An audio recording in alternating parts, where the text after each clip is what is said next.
पछिल्लो 36 महिनामा एमाले कांग्रेस र माओवादीले देशमा जति सुशासन कायम गरेको थियो त्यो भन्दा बढी त अहिलेको जेनजी सरकारले यो 6 महिना भित्रै गरेर देखाइदिएको छ।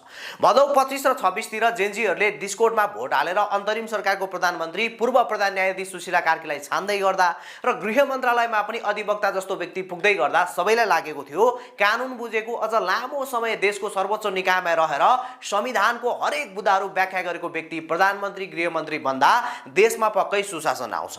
तर पछिल्लो 6 महिनामा जे देखियो त्यो सबै कुरा हेर्दा कानुन बुझेको मान्छे ठाउँमा पुग्यो भने आफ्ना निकटका र स्वार्थ मिल्नेहरूलाई सुशासनको धज्जी उडाउँदै सजिलै कसरी उन्मुक्ति दिन सक्ने रहेछ भन्ने कुरा स्पष्ट भएको छ।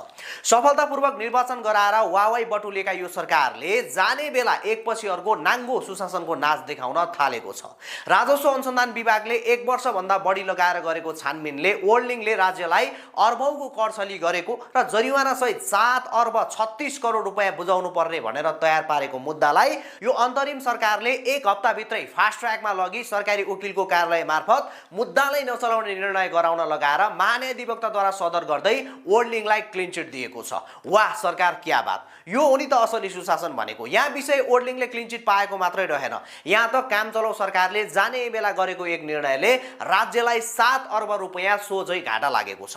अझ कुरा 7 अर्बको मात्रै होइन, यदि यही नजिर बस्यो भने बाँकी इन्टरनेट प्रदायकले पनि हालसम्म तिर्दै आएको अर्बौं रुपैयाँको कर अब राज्यलाई तिर्नु नपर्ने भएको छ। यसो हुँदा जेनजीको रगतमाथि बनेको सरकारले देश र जनतालाई कंगाल बनाउने अर्को एउटा ब्रह्मास्त्र जाने बेला छाडेर जाने भएको छ। त्यसैले फेरि पनि